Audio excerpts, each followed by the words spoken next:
Hello, welcome to another podcast about eye care and eye health. Today I'm joined by Optom Lakshmi Shinde. She is having 30 years of experience in specialty eye care.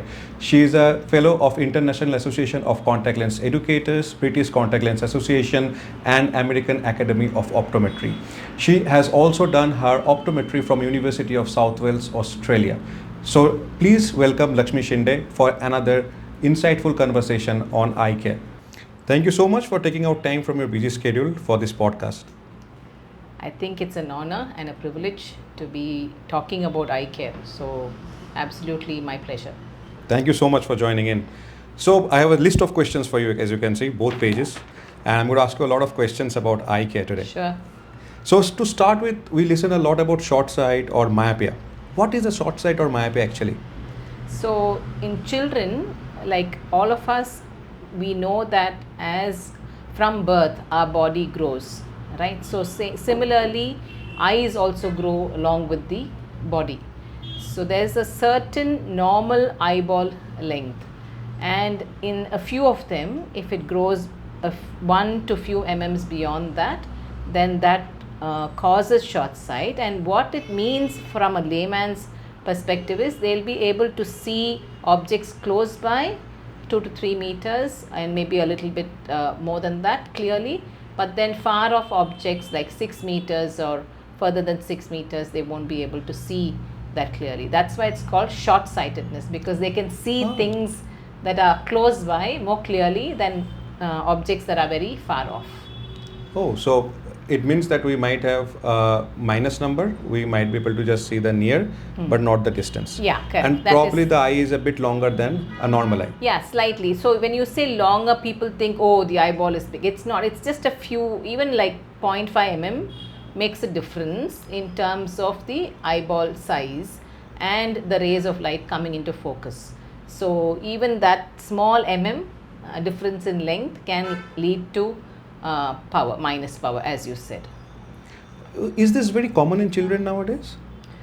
Yeah, sadly what the global data, if you look at, and even World Health Organization data and all of that, what that predicts is that by the year 2050, half of the world's population will be wearing spectacles, and many of them of minus power. Yes, so it is a growing epidemic, you can say. So that's the term that all we as eye care practitioners are using, because it's growing in that speed world over among children.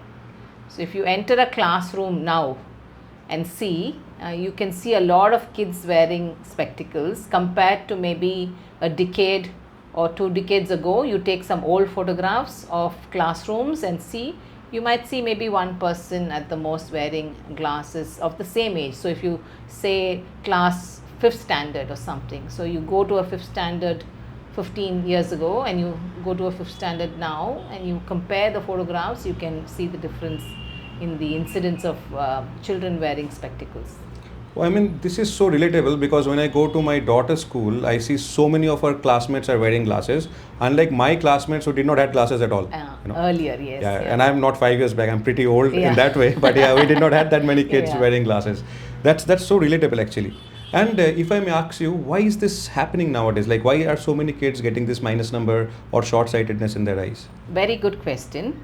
And a lot of parents also ask that. And I think it's basically change in lifestyle.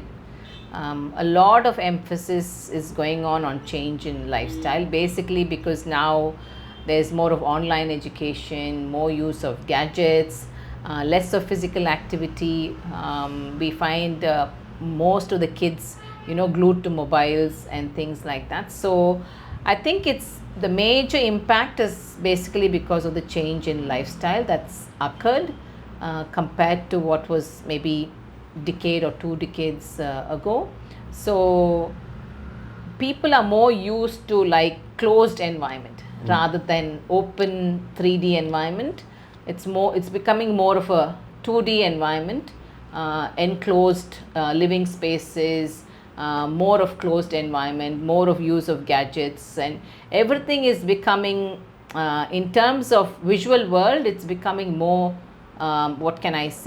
compressed rather than widening your view or vision. So that I think is one of the major causes. That's so insightful, and that probably makes me ask you my next question. That you said we are all confined indoors, and from that 2D, Mostly. we are now in 2D, and initially we were all on 3D. Yes. And I yeah. see so less children going out and play, unlike our times where we are always on the sunlight or under the sunlight, Yeah. right? So does sunlight has an impact on this? Yeah, definitely. So a lot of research has shown that sunlight has an impact on myopia, which is short-sightedness. And as you said, in olden days, parents used to complain that stop playing outside, come inside, you will get dark. In Hindi, they say kale ho jaoge. So don't play in the sun. But now now encouraging parents to actually take the kids outside and let them play in the sun. The exact scientific reason, there are a lot of questions as to how sunlight is impacting myopia. The main thing is sunlight reduces the incidence of myopia. So if from a very young age the kid is exposed to enough sunlight, then the chances of him or her becoming myopic or turning into a short-sighted person is less.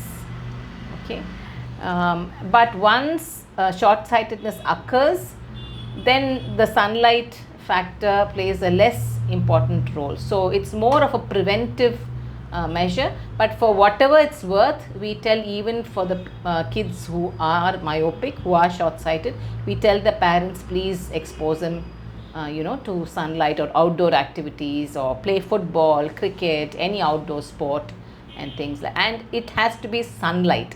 It cannot be I am playing outside but I am playing under a shade, or it's a covered court.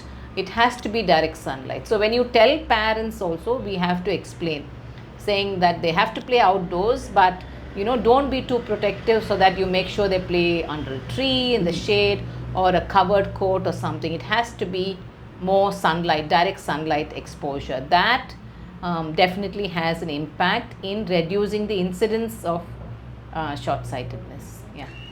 So you said sunlight is preventive. It's preventive, yes. So how long shall one spend under the sun to prevent this kind of short-sightedness? We normally say 2 hours every day. That's what we encourage. And I think schools should also take a step towards that. And we as optometrists and myopia task force also kind of encourage more and more, the boards, like let's say the CBSE board or the education ministry. We try and contact them to pass the information on that kids really need more sunlight exposure nowadays. Yeah. Thank you for that answer. And now the next question comes to me as a parent. So my daughter goes to school at 8. She comes back from school at 3.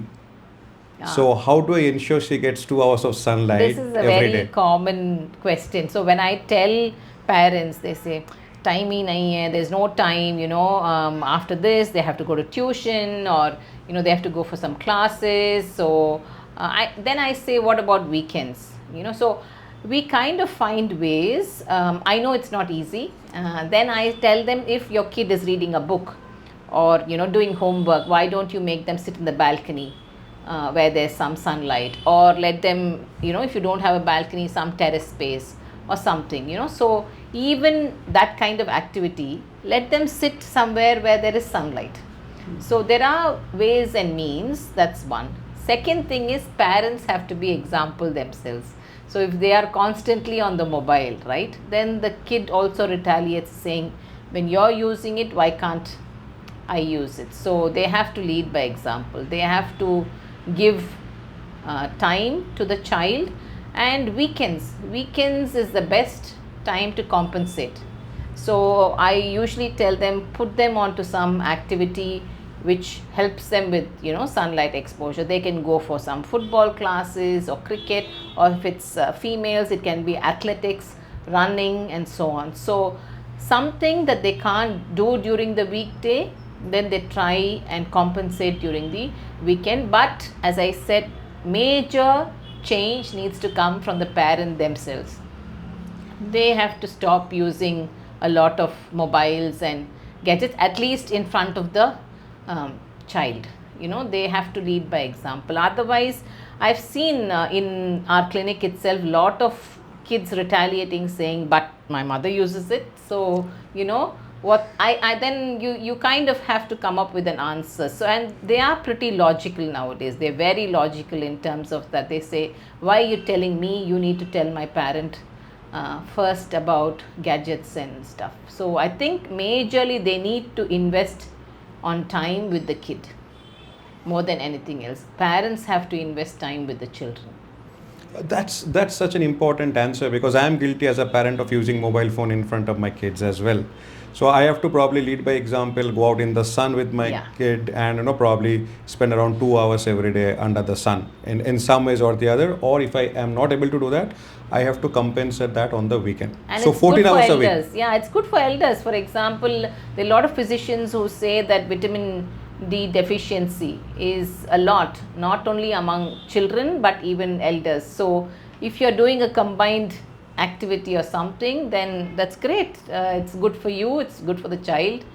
Sunlight exposure is and it's free, Of course. Yeah, sunlight exposure, nobody charges. So, and it's in abundance in India. I think that is something we have to be really thankful of as a country, because when I speak to some of my colleagues in, let's say, Canada or somewhere else, they always say sunlight, we can advise, but it's so difficult for us because, 6 months to 8 months, they don't have really much of. So we really have to be thankful to be born in the subcontinent where we have abundance of sunlight, and that's really we need to take advantage of that. I think as parents, everybody need to take advantage of that. Thank you for that free vitamin D tip. So that also brings me to the one more question which you just said is the gadgets, right? How long shall a kid use a gadget every single day? Yeah, this is the usual question. So when I speak to kids, the kids normally say, one game, can I play one game of this? Can I do that? Can I do this?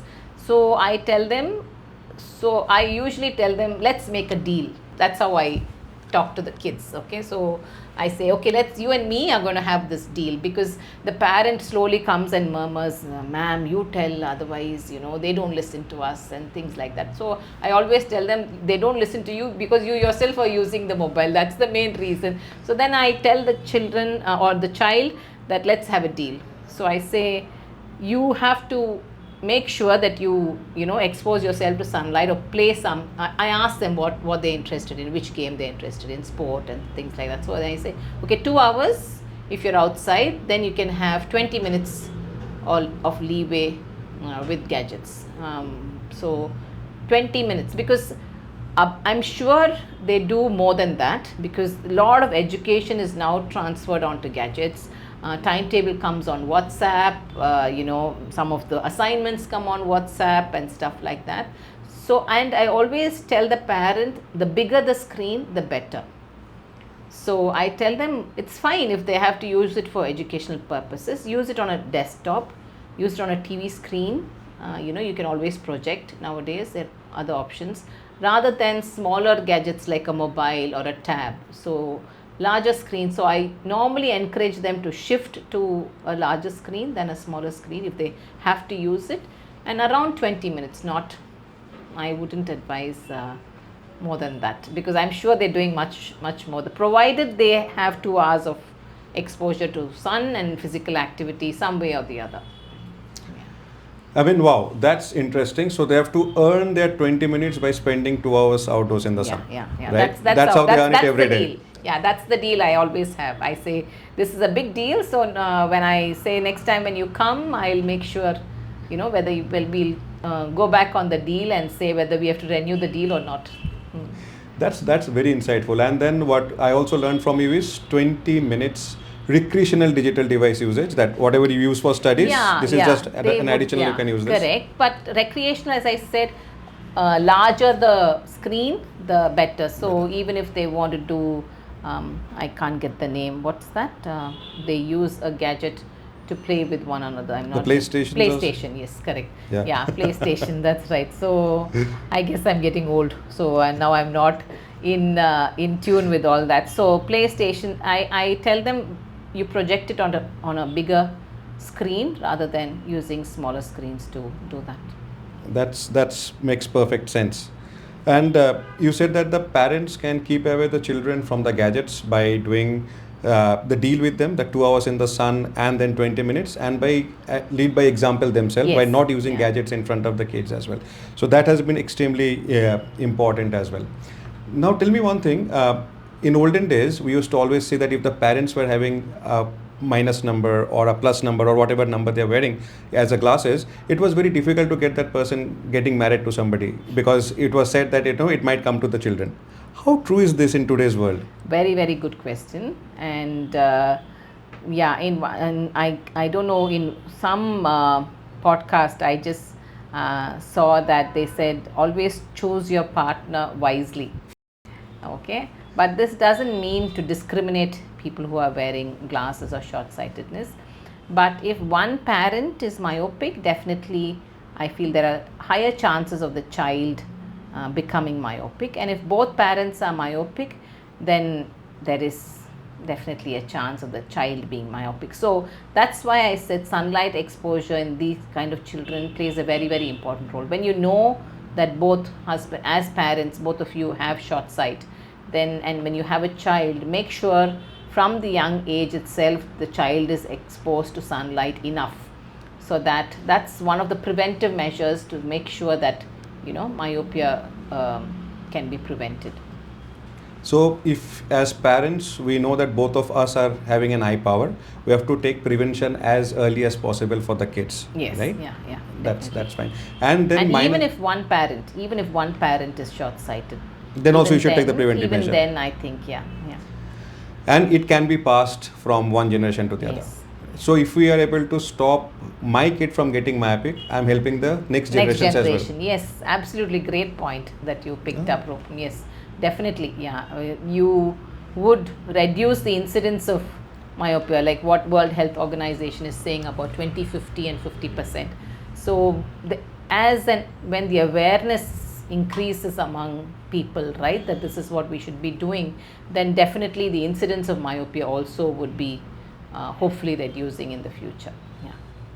And we keep on hearing a lot about myopia management and myopia control and slowing down myopia. What we knew from the very beginning was that if I have a number, I wear a glasses and I can see completely clearly, right? Or I can even opt for a contact lenses in that way. But why are we talking so much about myopia management, specialty treatment? Even you have a special myopia center as well, right? Yeah. So why is it so important to manage myopia? Good question. So what I tell normally to parents is, it's not as simple as they think. Myopia is it's quite complex.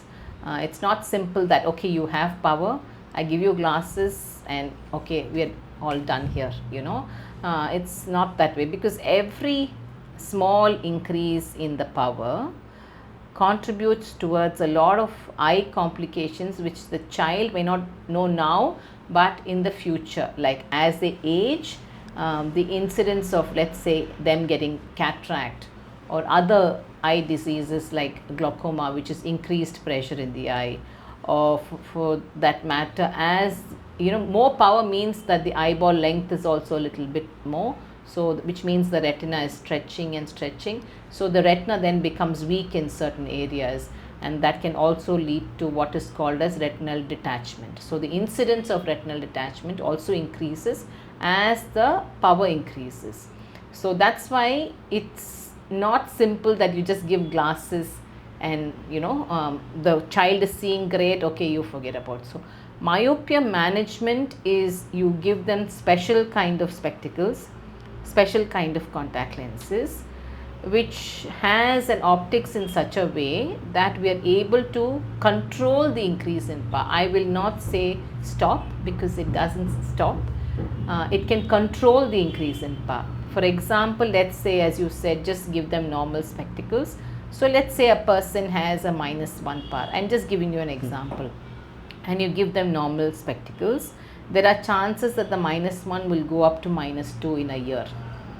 Whereas if you put them on these special spectacles or special contact lenses which control the myopia, increase in myopia, at the most, it might go up to maybe, you know, a 1.5 or a 1.25. So we are trying to reduce the jump in power, because that's the critical aspect.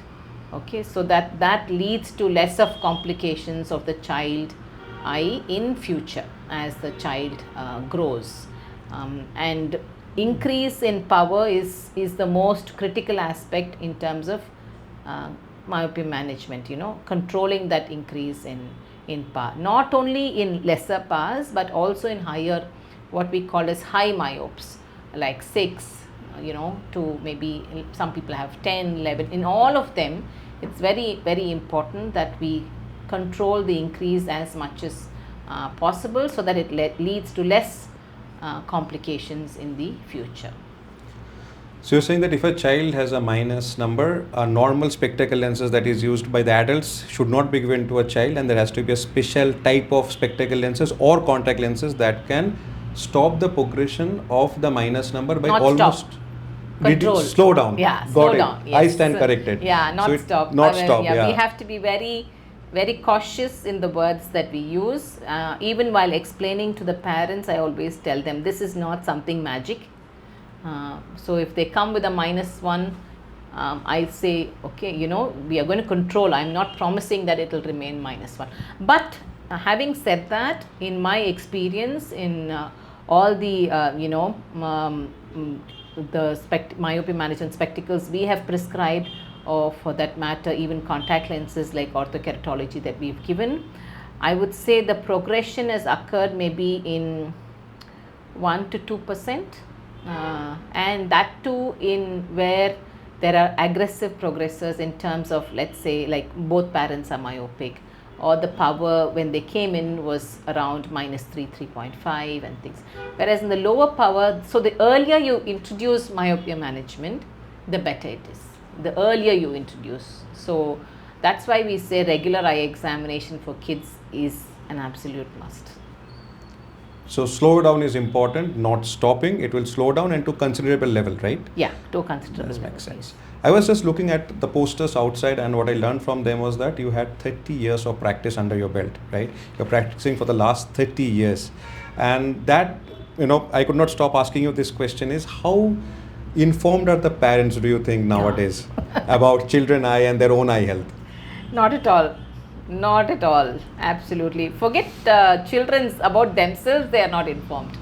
You know, about their own eyes, having an eye examination every year for themselves. That itself is not a priority, you know. Of course, there's more attention on the children more than your health. That's always there as a parent. But there are always questions, oh, you know, the child is very young.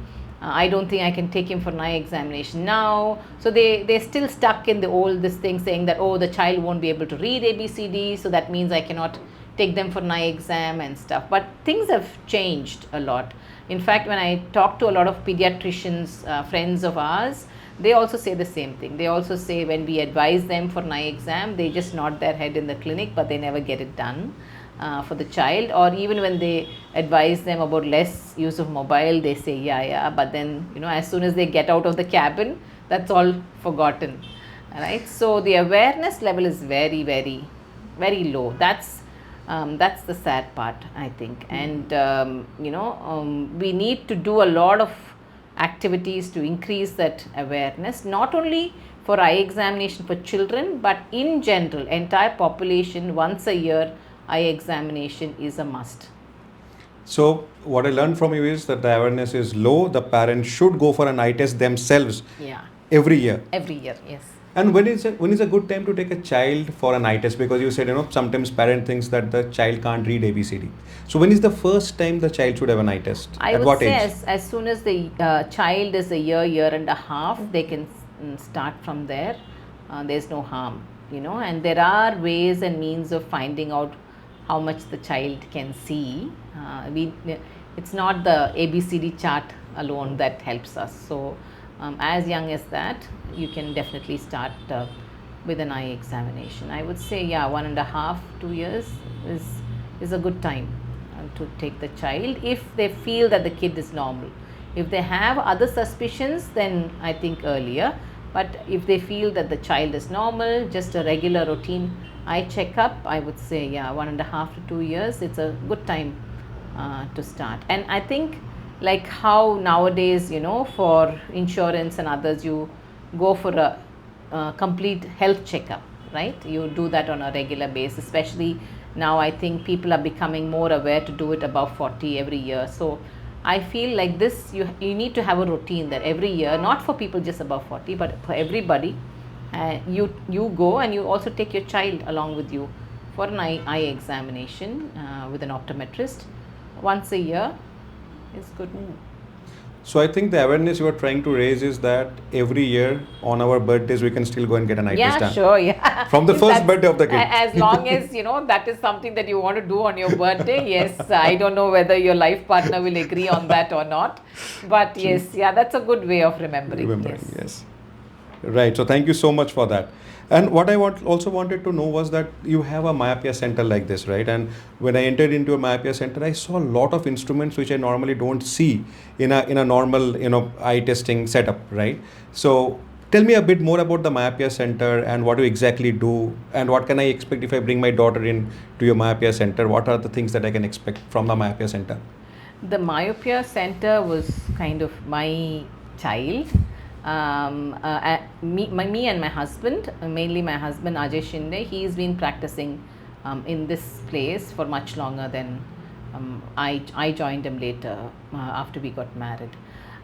So myopia management we had started long back. I think I can say with confidence that we were the first ones to fit orthokeratology lenses for myopia management in Bangalore. So we started this long back, I would say even around 10 years ago. So when orthokeratology came into being, that's when we wanted to start, and we fit a few children, and they're still patients of ours. So myopia management as such, we had started long back, both and ever since this first spectacle one was also introduced in India. But as I started practicing, and I found more and more myopia and the children and the parents being anxious, I said, why not start a separate center for myopia management alone? So at least that way the awareness increases. So the normal patients who walk in, they tend to kind of ask, so what is this child eye care center, what do you do, and stuff like that. So that's how the myopia management kids eye care came into being.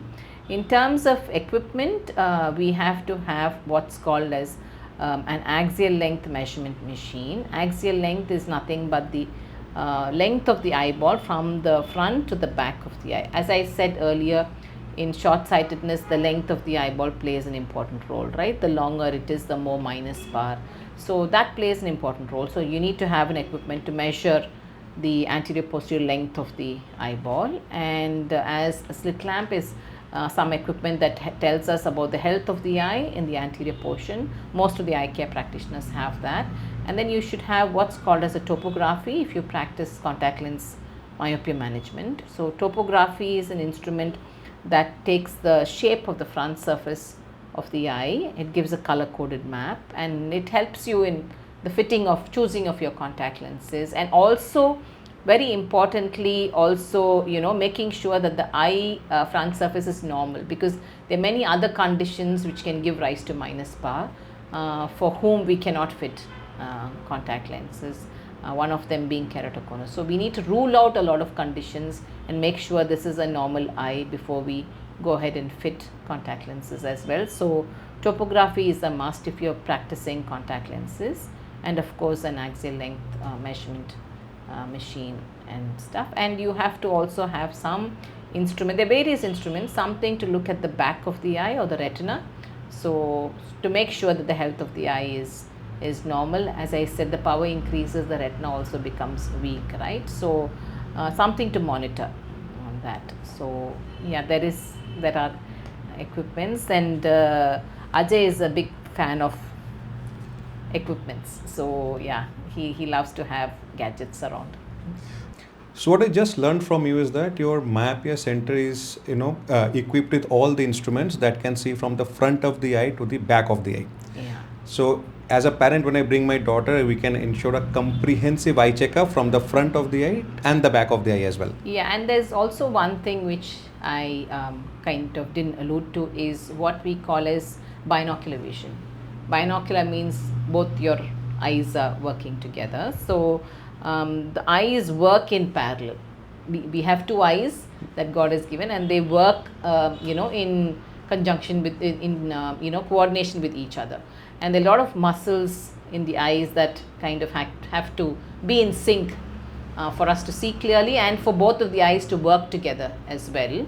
So binocular vision assessment forms an important part of myopia management, because there are certain conditions which can mimic short sight. So we need to exclude them as well. So binocular vision assessment also forms an important part of assessment of the eye for myopia management, for which you need not have huge gadgets and all of that, but you need to have a certain basic setup for. They're not huge like gadgets like these, but you need to have some props along with you, which helps you in assessing whether both the eyes are functioning together or not, especially in children.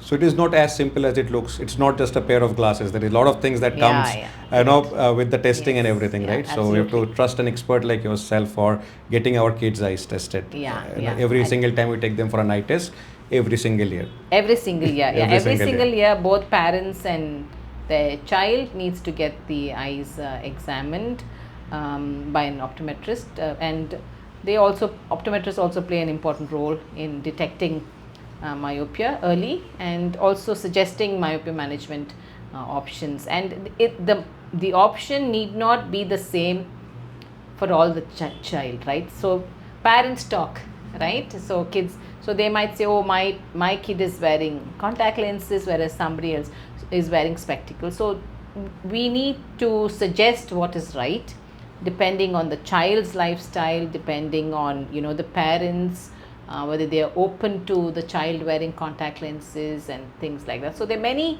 things that you have to observe and then suggest what's right for that kid. So it need not be the same for all the kids. It can be a combination, it can be different for different kids. And as I said, myopia, there's so many factors in myopia. So if the parents are myopic, that it can be something else that we actually tell them to do. And the other important thing is, once you put the child on myopia management, follow up is very important. So I always tell the parents, this is not magic. You don't come here once and then forget about it. Take the whatever be it spectacle myopia management or contact lens, and forget about it. We need to see them once in 3 months. So a close follow up, 3 to 6 months follow up is very, very, very crucial to observe whether the eyeball length is changing or not, or whether other things are changing within the eye. It's very crucial. So they have to sign for that. The parents have to sign up for that to bring the child, for regular follow-ups as well, which is very crucial. So that brings me to my next question, is that how long does this myopia management treatment last? Because you need to bring the kid every 3 to 6 months to you, right? So how long, like what is the duration of it? Good question. So I would say, in fact, when we put up the board like Shinde Kids Eye Care Center, people asked, so kids means what age, right?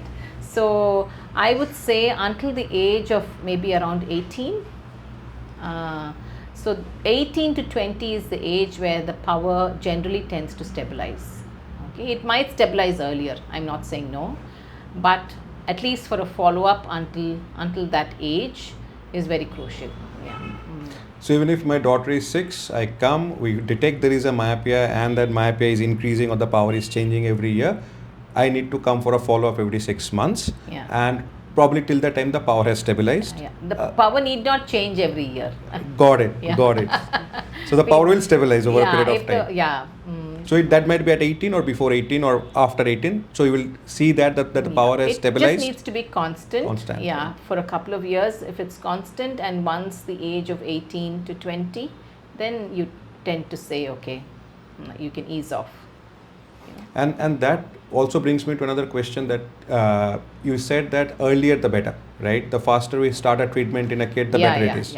Earlier is always better, because then the power control is much better, and you're limiting the power to a much lower power. Then let's say you detect something at -3 versus you detect myopia at -1 or a 0.5.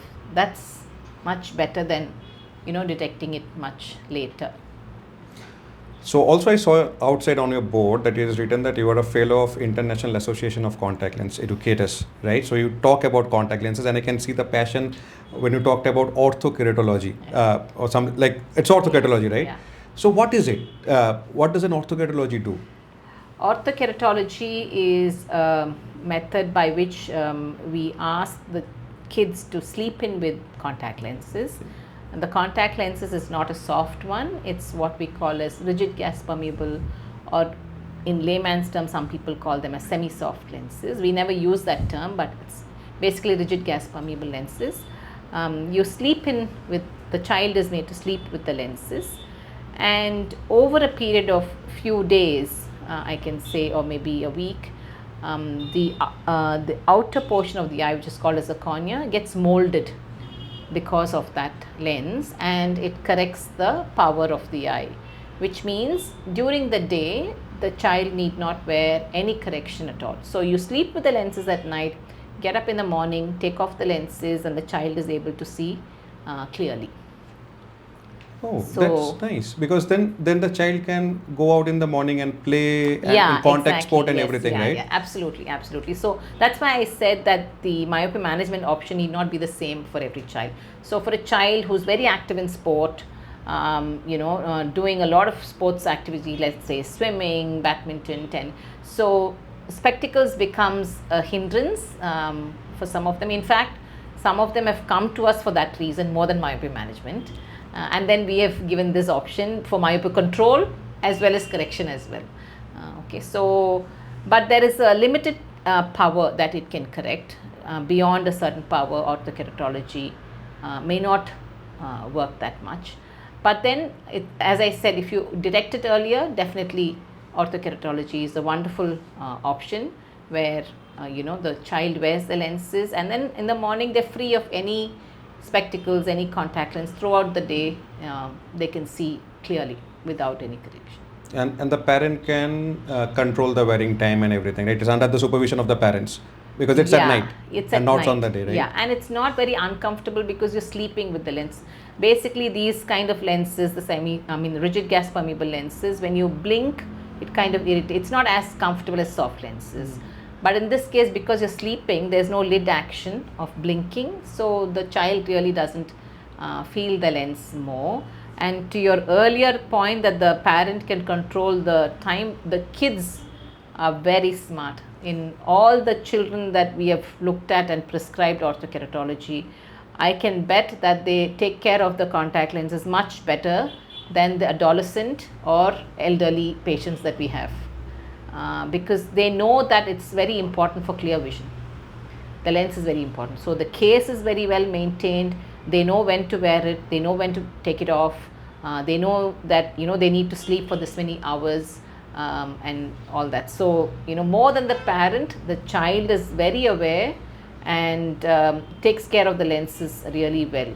So we have fitted even like 6-year-olds and kids with Ortho-K. Like parents often ask, can they take care? They might break the lens and all of that. They really take care of the lenses very well, because they know that is very important for their vision, right? Because without the lens, they won't be able to see clearly, and they need to take good care of the lenses. So they're really very, very good.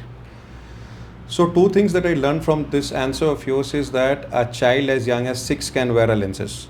Yeah, And- definitely, even younger than that. Oh. So there are conditions, certain conditions, not just myopia, but other conditions where we can fit the lenses even at the age of 2 or 3. Where we sometimes the natural lens inside the eye has to be removed for some condition, some disease, and in those young ages we still fit contact lenses. So as long as you follow the instructions that's been given, they're quite safe. And you said that most of the kids follows the instruction to the T, so they're like, Yeah. they're very Children, obedient yeah, in that yeah, manner. very, very, yes, yeah. And you said it is very, very safe in the kids' eyes as well, right? And that brings me to the question. I really wanted to ask you this because a lot of parents who will be watching this will have the same question as myself. Are contact lenses safe for kids? As long as you follow the instructions given by the optometrist or the ophthalmologist to take care of the lenses, wash your hands, very important. Post-COVID, all of us have learned this. Washing hands is very, very important. So wash your hands, keep your hands clean when you handle the lenses. Make sure, the eye doesn't become really red, or for some reason it becomes red, then bring them to us and change the solution every day and all of that, cleaning the lenses every day. So as long as those kind of instructions are followed, they're quite safe.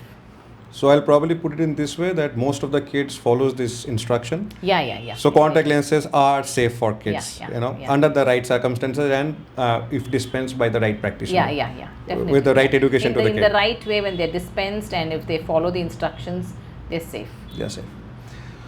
So we spoke about parents, we spoke about contact lenses, we spoke about spectacle lenses as well that can be used to slow down the progression of minus number into the eye. Now the other influential factor of a kid's life is teachers, right? And I might take this opportunity to ask you that how important is a teacher's role in a kid's eye care? Very, very important, because sometimes they are the ones who detect that there's something wrong in the student's eye in terms of vision. Okay, either the progress in education is not happening, which they have seen the child was bright earlier, but the notes copying is not being done properly, or they're not paying attention in class for some reason and stuff. So I think the teacher's role is very, very important. And also what I would say is present day schools, some of them at least have the habit of rotating the rows in which the children sit, so the children sitting in front are then rotated to the back, and at least in younger classes where the height difference is not really much. Okay, so I think that needs to happen, because then the child kind of says, when I sit in the last bench I can't see the board clearly, or the board appears tilted, or where there's a lot of glare coming and I can't see the board clearly. So I think that rotation, if it happens, of the children sitting in front versus somebody sitting in the last bench, then you can pick up these kind of cases much earlier. And as I said, each school once a year eye checkup. Always. So probably I was thinking loud, so probably after their exams, and when the new class starts, they should get an eye test. If they're not getting their eye tested on their birthdays, so either way it works, right? That's good. So you were saying that academic performances will be impacted because of the vision of a kid. Definitely. Not only vision, academic performance also gets affected in a lot of other conditions where there's not proper hand-eye coordination and stuff. Then academic performance does get affected. So all these can be picked up, So a regular eye checkup every year will also help my kid to perform better in his or her education. If it is done in the right way and in a periodic manner. That's very insightful. It definitely impacts their performance in the school. I've seen that with some of the kids for sure. Like somebody, it's very interesting. And so the couple were dentists. Not that they were not in the medical profession, they were dentists. And the son came in and he just said, can you just examine his eyes? And he didn't really expect any change. And the son turned out to be a -4 myope, or -4 power, he had. And so that's why I said earlier the better. So once he was given that kind of spectacles, there was definitely an impact. Both, he was playing cricket, so we gave him orthocatrology lenses. Definitely his performance in sports and academics improved. And just on the lighter note, I want to say the boy was aware that he can't see well. He didn't mention it to the parents because he wore the parents' progressive spectacles and saw that everything was blurred when he wore spectacles. So he thought that if I say that I can't see well, if they give me glasses, this is how it's going to look. So children have their own ways, of checking and forming some impression. So that was an interesting aspect. Yeah. Oh, that's interesting, because many a time when I speak to many people around, they said our child never complains. So why shall I take my child for an eye test? What Please would be do. your take on that? See, children, as I said, short-sightedness means that you see things closer clearly, right? So for small kids, the area of interest is around 2 meters, 3 meters, a little bit beyond that, maybe for small children. So naturally, they will see clearly. They wouldn't complain.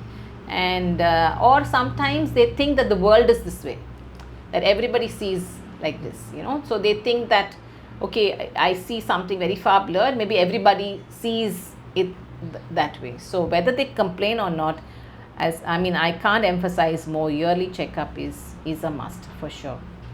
True. That's insightful. And also, I was saying outside on your board that you have a fairly good exposure internationally as well, because you are a fellow of International Association of Contact Lens Educators, British Contact Lens Association, and also American Academy of Optometry, and you have done your education from University of South Wales, Australia. So my question is related to this, because as I see, you are truly global in nature. You are global as well as local in nature as well. So what can India learn from the globe, and what can the globe learn from India when it comes to eye care? India can learn a lot from the global data. I think we are yet, I don't know whether some of my colleagues will agree, but I think we are in that phase of jumping into the bandwagon of myopia, where there is a lot of incidence, and maybe 50% of the population turns to become need for glasses or myopic. So we can learn a lot in terms of introducing myopia management much earlier, bringing about lifestyle changes and all of that. And as I said, as a subcontinent, we are blessed with sunlight, right? Sunlight is always not been an issue when it comes to most of our country, I can say that. So I think that's something we should, pick up from. And what others can learn from what India is doing, I think that's in terms of the gadget. Although we complain about the gadget freakiness that the kids are getting into, I do travel and I see that we are in a way blessed that it's not caught on that much here, compared to, let's say, other eastern countries like China and others maybe, where when I travel I always see all kids on mobiles. Any public place that you go, anything that you do, they're constantly on it. I think that way we are a little bit less, and I hope we remain in that space, or maybe push it even lesser, the gadget use. So I think that's something we should be very aware of, and I think we continue this good practice for some more, because in the urban areas it's really definitely more. In the rural, people say there's mobile everywhere, gadgets, there is no shortage of that, be it urban, be it rural, and we have seen data where there is increase in myopia even in the rural areas.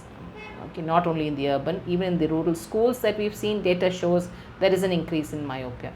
But at least there is exposure to sunlight, maybe a little bit more in those areas, and gadget use, if it can be limited, which I feel is there. We have not got on to that madness yet, so maybe that's something that people can take away from here. And let's not take our nature for granted, right? Because you kept on saying that we are blessed to have this sunlight, so it's so important, and we just take it for granted, right? Oh, there is sun and there is rain, and it's like a daily to daily thing for us. But many part of the world don't even get this sunlight, so we are blessed to have that. But also the pollution, that's that's also an important part, for which I think we need to contribute by going more and more green, I think. That's nice. Being an optometrist yourself, who has a lot of international exposure, what do you say is the role of an optometrist in myopia management? Very important. I think we are the front liners when it comes to myopia management. all optometrists, I would say, need to be equipped with the knowledge and also dispense either spectacles or contact lenses or both, or any form of myopia management, or even if it's just advising lifestyle changes, that makes a very important role. So optometrists are absolutely key, absolutely key, and they are the frontliners when it comes to myopia management, for sure. Because this is nothing surgical, it's a non-surgical way of managing. Detection is the key, and I think optometrists play the most vital role when it comes to detection of any refractive error. I mean by saying spectacle power. So it can be even cylindrical power, myopia, maybe plus power, maybe anything. So early detection, absolutely, optometrists form such a vital role when it comes to detection and prescribing. Thank you for that answer. And I would then like to ask this, that apart from minus number, you said there is cylindrical numbers and plus numbers into there. So what are the other refractive errors you see in kids apart from this minus number or short-sightedness? More. Yeah. More in children, plus bar is normal because the eye is smaller when they are born. So that means there is some plus bar. So we do expect a little bit of plus bar in small children. But we also see, along with myopia, what we call as astigmatism, kind of on the rise, which means that the child has cylindrical power. So in the eye's front surface is circular, right? So in a particular axis alone, the curvature of the eye is different from the rest of the circle. So that leads to what we call a cylindrical power. Some parents might say, oh, axis is there. So that's what. So axis is in which direction is that power. Okay. So that is also, we see that that's also on the rise along with myopia. And before I let you go back to your busy practice again, my last question to you is, what will be your key take-home messages for the audience who are listening to us? I don't know if I'm such a big person to give a key take-home message, but for parents or general population in general, I would again go back to saying a yearly checkup is very, very, very important. And I think it's very important to be aware as parents about myopia and what myopia can do to a child's eye, and why myopia progression is being spoken about, why do we want to control the increase in power. That awareness really needs to, I would love to see a day where parents coming in asking for myopia management. Nowadays we have to explain myopia management to them, but I would like to see a day where parents are aware enough to come in asking for some kind of myopia management. So awareness is key. And second thing I would say is yearly comprehensive eye exam. By eye exam, I don't just say checking of power and leaving it. It needs to be a comprehensive eye exam where the health of the eye, everything, binocular vision, everything is assessed. So a comprehensive eye exam. Yeah.